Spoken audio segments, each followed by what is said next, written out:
The 10th greatest game of all time. Browns-Broncos in the 86th AFC Championship game. Maybe this is what we've been working for a long time. Let's go out and have some fun now. Let's get after them from the start. There's a gleam. Let's get the gleam, all right? Let's go. You had a Hall of Fame quarterback.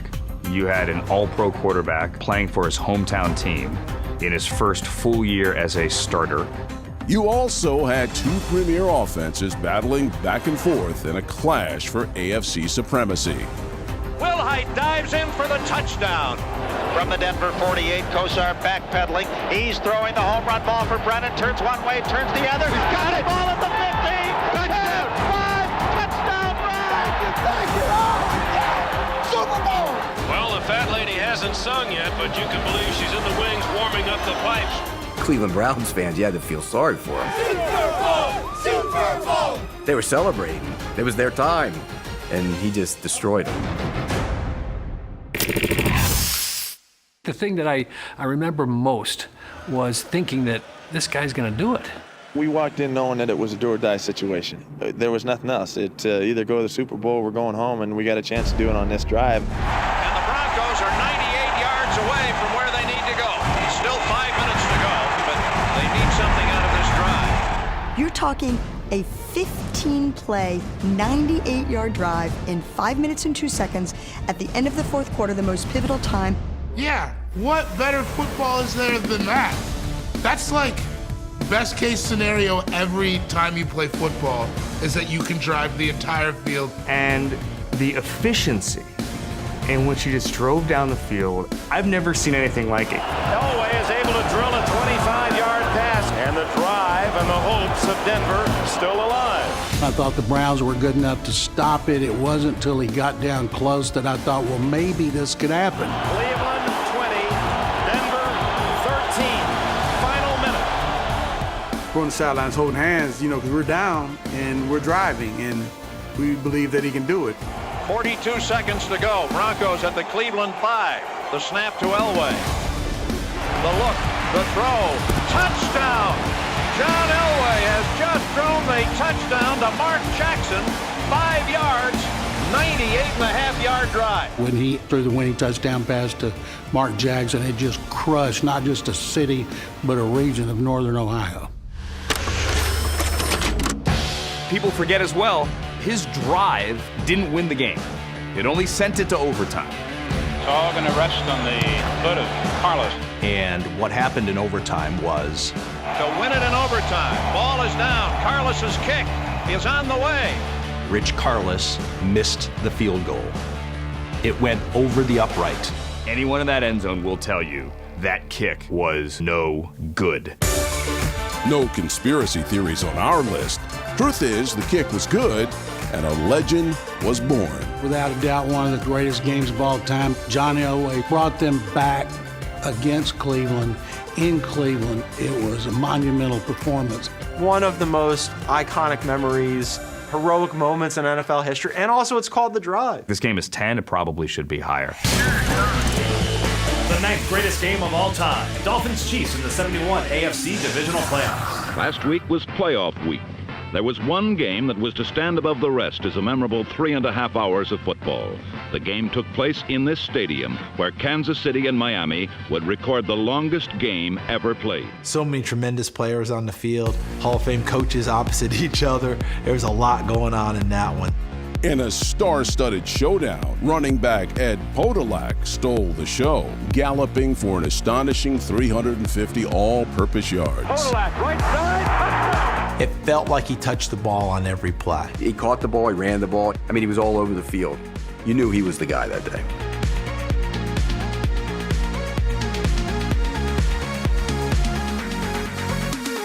It's one of the most phenomenal games any player has ever played in the NFL, and the numbers will not do justice to what he did on the field that day.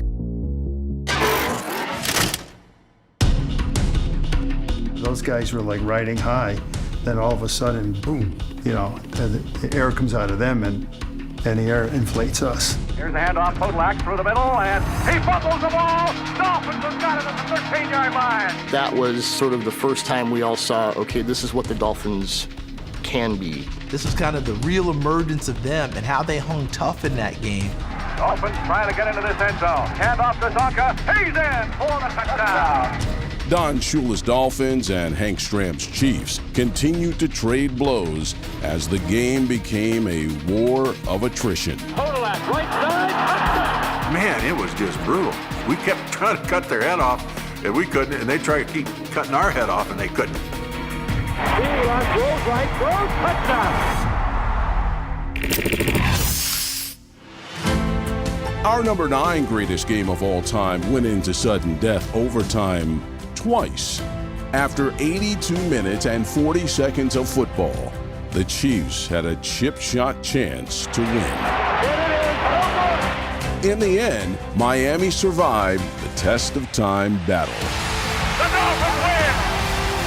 It was just one of those games that will live forever. It was a special game in NFL history.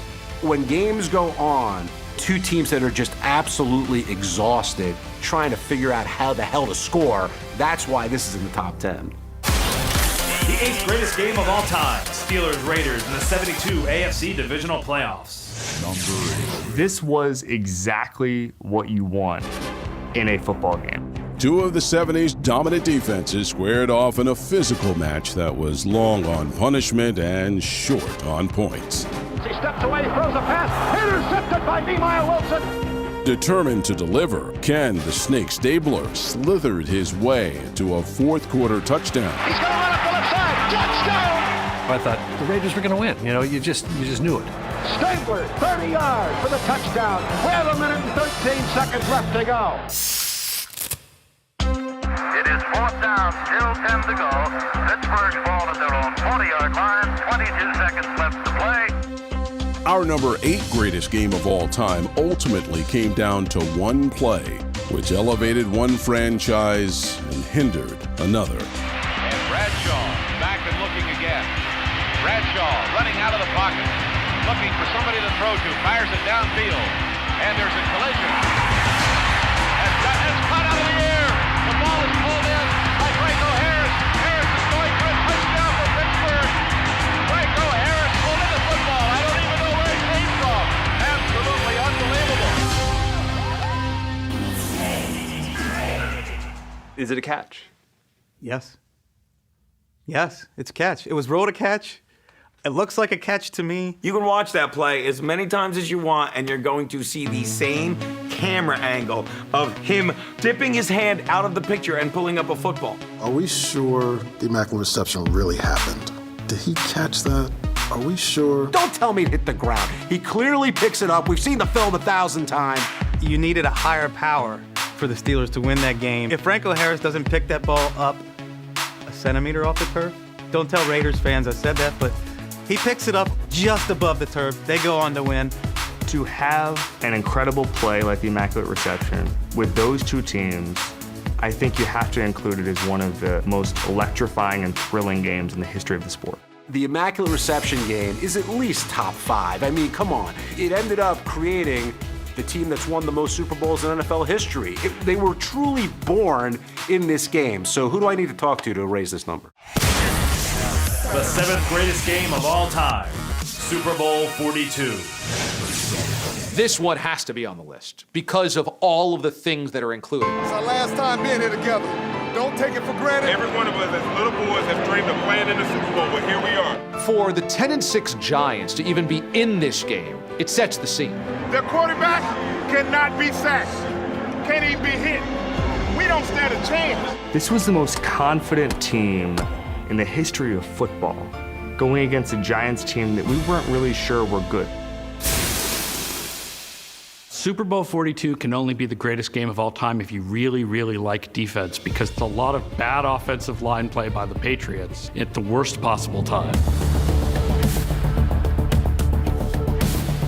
This quarterback's internal clock has been just discombobulated. For the Giants to do what they did, they almost unlocked the key to Brady on how to beat him.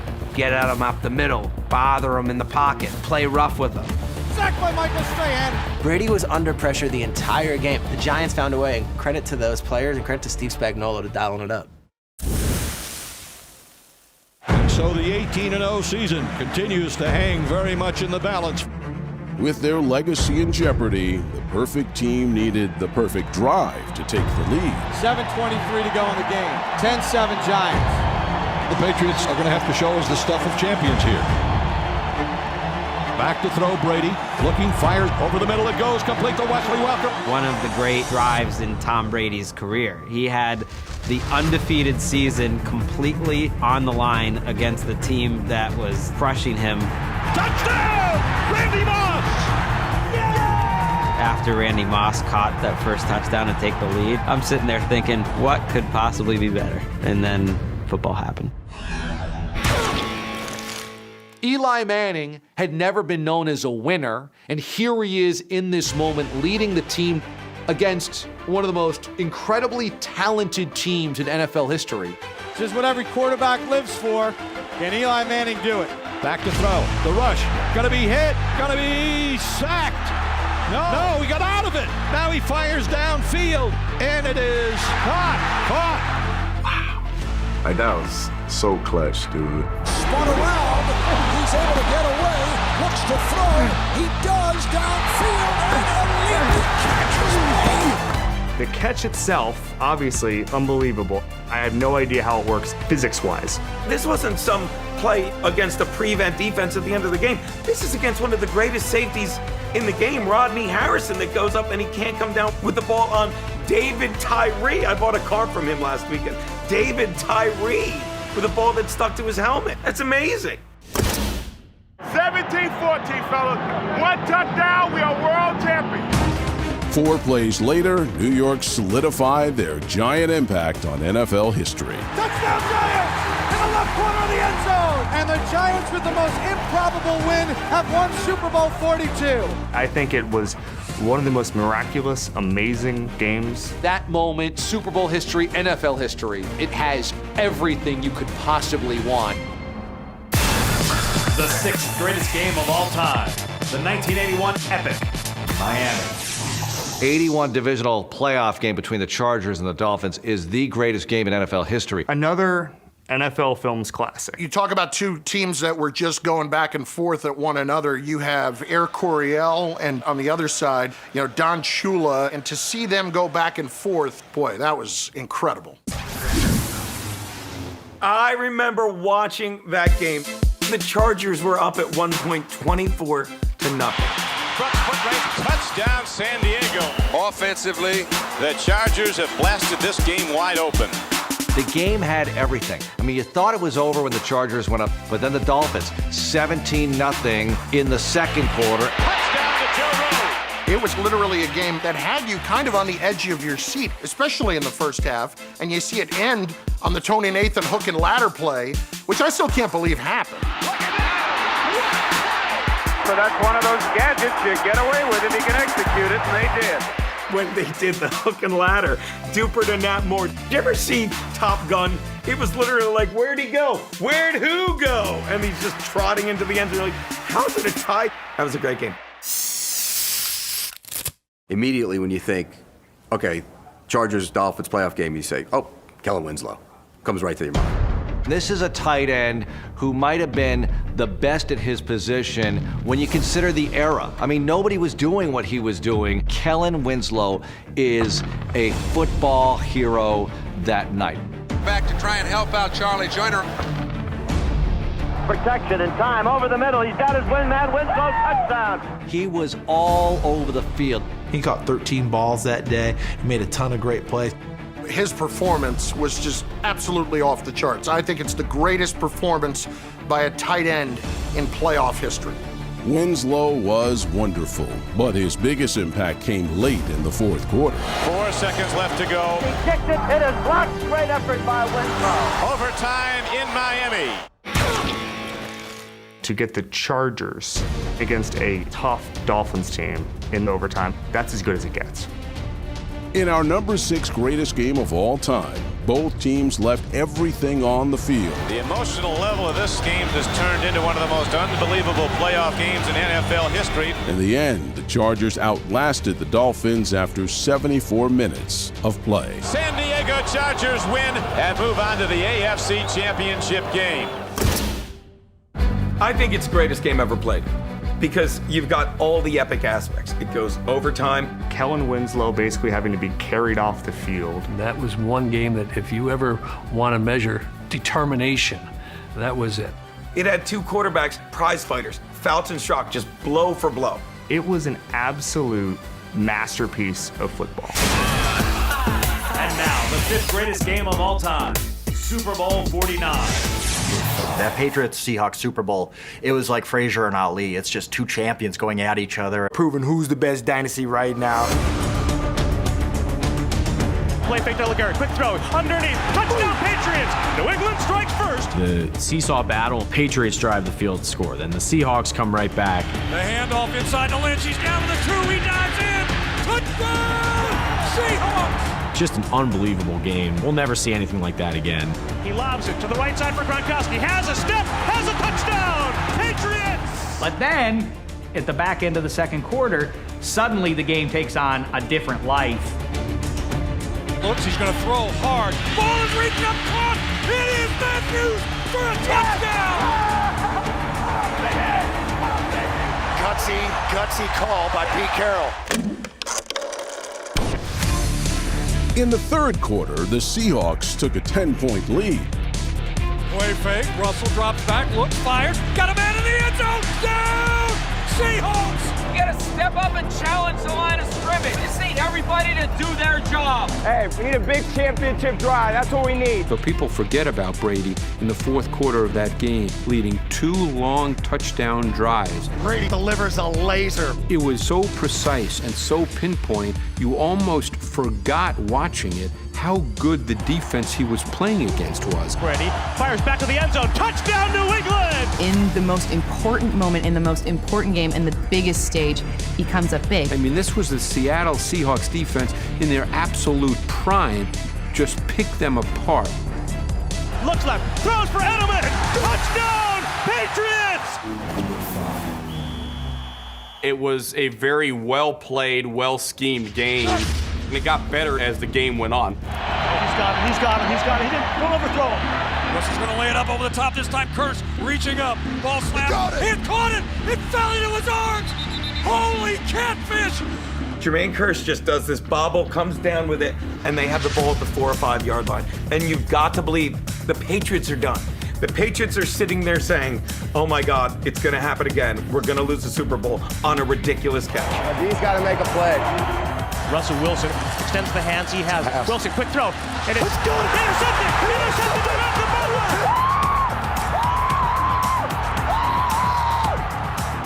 We're gonna fool them.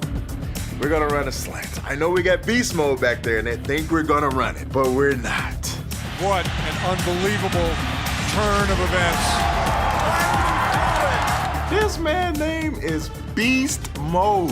All they had to do was just give it to one of the best running backs of his era, and the game was over, and they couldn't do it. I'm gonna keep saying it, man. How do you not give the ball to Beast Mode? And the New England Patriots are on to a celebration. Love watching you, bro.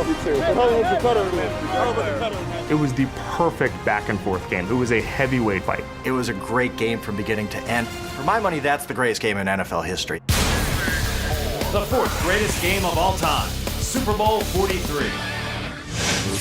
This could be even higher on the list, too. I love this game. Kurt Warner in Arizona is one of the great underdog stories. When nobody else believed in us, you guys did, and we're going to the Super Bowl! No one cares about the Cardinals. With Arizona, the Cardinals were talked about going into the playoffs as, is this the worst playoff team in NFL history? Heading into their Super Bowl 43 battle, the Cardinals stood like David compared to the larger-than-life Steelers who boasted their own Goliath. We remember one play, and that's James Harrison running back the interception. 18 seconds left of the second quarter here in Super Bowl 43. First and goal, Arizona at the 2-yard line. Steelers show blitz. They're back. He throws the pass up. It's going to be picked up. An amazing play by James Harrison. He runs 100 yards a guy that weighs 4,000 pounds, okay, with 4 guys on his back. 25, 30, 35, 40, still on his feet at the 45. That interception was a feat.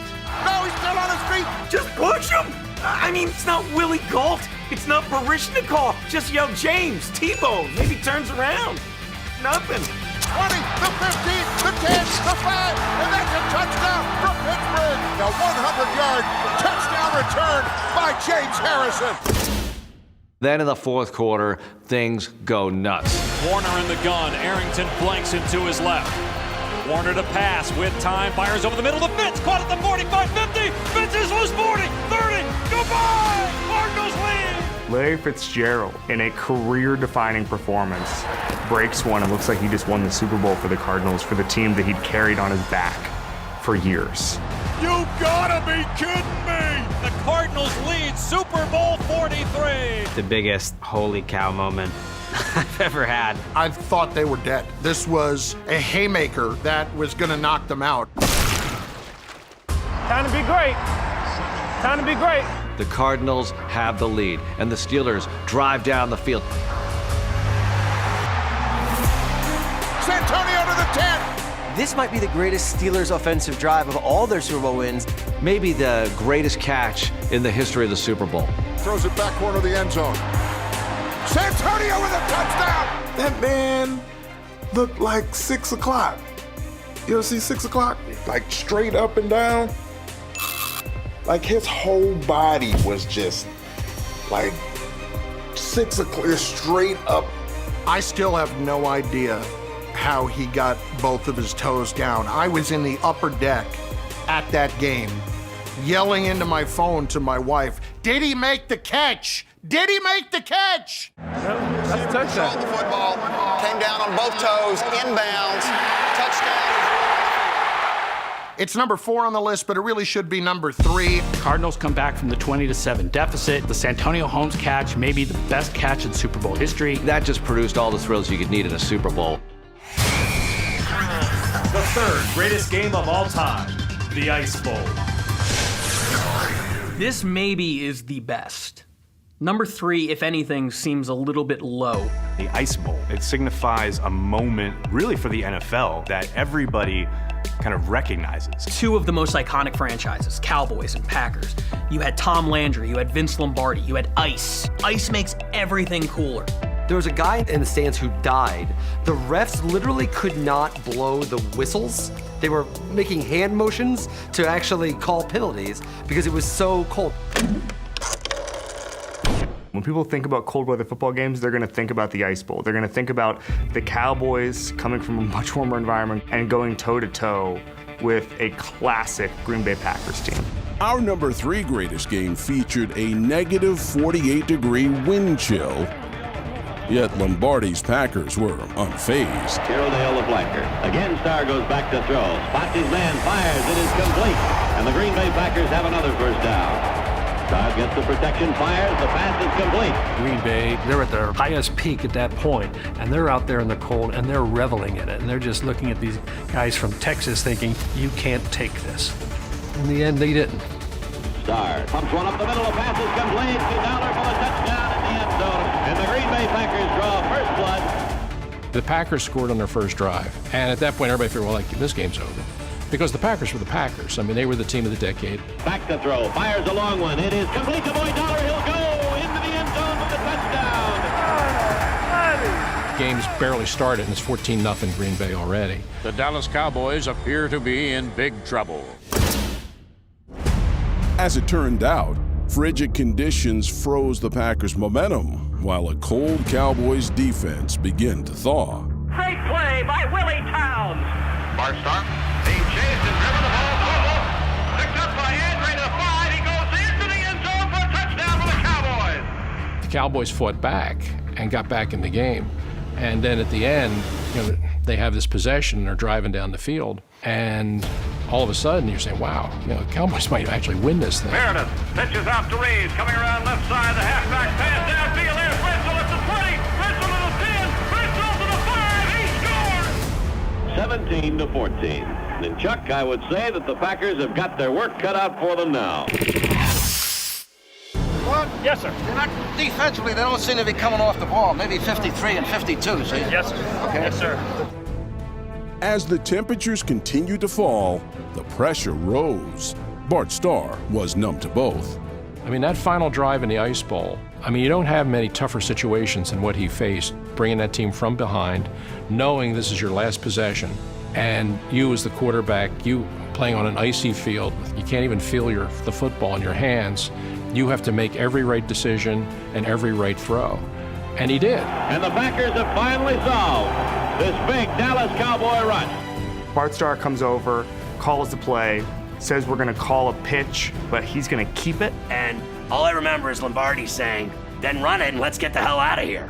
Bart Starr coming over to check with Coach Vince Lombardi. The Packers inches away from something that has never before happened in pro football history. A third straight NFL championship. There's 20 seconds on the clock. Starr begins the count. Takes the snap.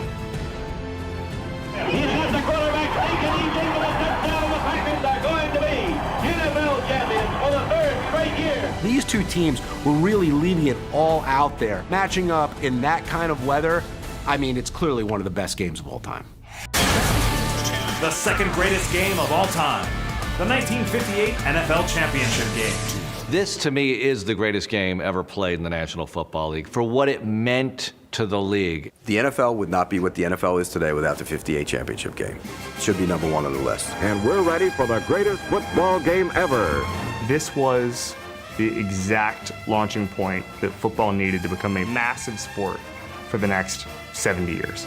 Our number 2 greatest game was the genesis of America's newest form of nature, pro football on national television. The fact that this game captivated the national audience, again, I think there's reasons even more so than football that make this one of the greatest games ever played.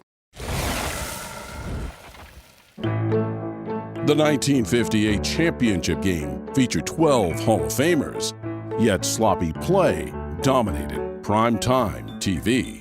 I got a beef with this being called the greatest game ever played because the first half of this game is turnover after turnover. Johnny Unitas is throwing interceptions. And New York is back in business. First 3 series of the game ended in turnovers. There's a fumble, and the Baltimore Colts have recovered. The game continued in a downward spiral as the national audience watched what appeared to be an impending blowout. The Colts were up 14-3. Throws down in the end zone, and it's a touchdown. They got down to the goal line, and if they had scored there 21-3, the game would have been pretty much over.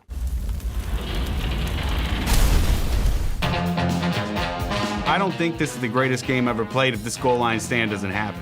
The Baltimore Colts with 4th and 1. The Giants aroused, digging in along the goal line. Let's see what happens now. Unitas slips wide out to Amici. Brought down, and the Giants take over at the 5-yard line. The Giants got the ball, and then they drove the length of the field and scored, and all of a sudden, now it was a game again. Down by 3 late in the fourth quarter, Johnny Unitas birthed and perfected the 2-minute drill. People are tuning in for the championship game, and what they see is Johnny Unitas leading one of the greatest comebacks we've ever seen. He was calm. He didn't get rattled. He knew how much time was on the clock. He just mastered the 2-minute drill and used it in that game as a platform, a showcase. People who are casual watchers were saying, okay, this sport, which I haven't paid attention to, we're on to something here. This can be entertaining every Sunday. With 7 seconds to play, Myra kicks from the 20. It's gone. High score, 17-all. What made that game, what we refer to as the greatest game of all time, was the overtime part of it. It was the first time that overtime was used to decide an important game. In a sudden death scenario, Johnny U methodically drove his team down the field, epitomizing the meaning of putting the team on your back. Johnny Unitas is so sophisticated, like he's playing in modern era. That is a glimpse of the future of the NFL that happens in 1958. Unitas gives to Amici. The Colts are the world champions. That might have been maybe not the greatest game, but the most significant game. In New York, on national television, dramatic score late, dramatic score to win the game in overtime. It's got to be not just in the top 10, but probably pretty close to 1 in terms of greatest games ever played.